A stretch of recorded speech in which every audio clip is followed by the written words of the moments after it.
Ever get stuck abroad with the wrong card and no cash?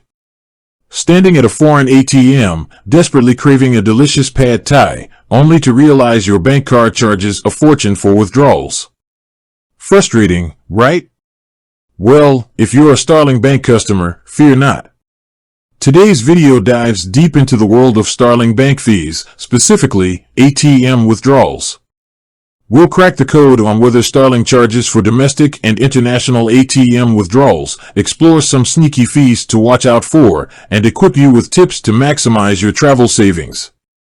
So, whether you're a seasoned globetrotter or a first-time traveler about to embark on your European adventure, this video is your one-stop guide to navigating ATM fees with Starling Bank. First things first, let's address the burning question: does Starling charge for ATM withdrawals?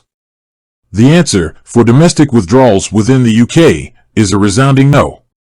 You can freely withdraw cash from any ATM displaying the Maestro or Cirrus logo without Starling charging you a single penny. That's a massive plus compared to traditional banks that often hit you with hefty fees for using an out-of-network ATM. Now, things get a little more interesting when we talk about international withdrawals. Starling prides itself on being a travel-friendly bank, and they won't charge you any additional fees for withdrawing cash from ATMs outside the UK. This applies anywhere in the world, as long as the ATM accepts MasterCard, which is pretty much everywhere these days. Imagine strolling down the cobbled streets of Prague, famished after a day of sightseeing, and whipping out your Starling card to grab some local currency, fee-free. But hold on a minute, travelers. While Starling itself won't charge you, there's one crucial detail to remember: the ATM operator might. That's right, the ATM itself can impose its own withdrawal fees. These fees vary depending on the location, bank that owns the ATM, and even the type of account you have.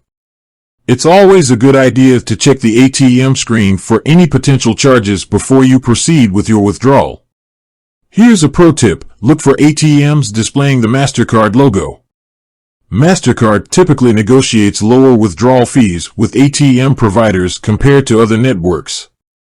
Another way to avoid ATM operator fees is to find a bank branch affiliated with Starling's partner network.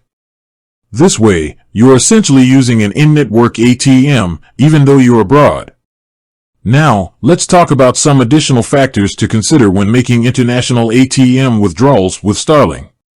There's a daily withdrawal limit of £300, which applies to both domestic and international transactions. This might not be an issue for everyday spending, but if you need a larger sum of cash, you might need to factor in multiple withdrawals. Starling uses MasterCard's exchange rate for currency conversions. While generally competitive, it's not always the absolute best rate you'll find. For larger withdrawals, consider using a specialist currency exchange service to potentially get a slightly better deal. Finally, a word of caution: always be vigilant when using ATMs abroad. Look for signs of tampering and use well-lit ATMs in secure locations, especially at night. In conclusion, Starling Bank shines when it comes to ATM fees. Free domestic withdrawals and no additional fees for international withdrawals make it a fantastic option for travelers. Just remember to be mindful of potential ATM operator fees and use MasterCard-affiliated ATMs whenever possible. With a little planning and these handy tips, you can explore the world with Starling as your trusty travel companion, ensuring your adventures are filled with delicious food, exciting experiences, and minimal financial surprises. With that said, thanks for watching, and until next time.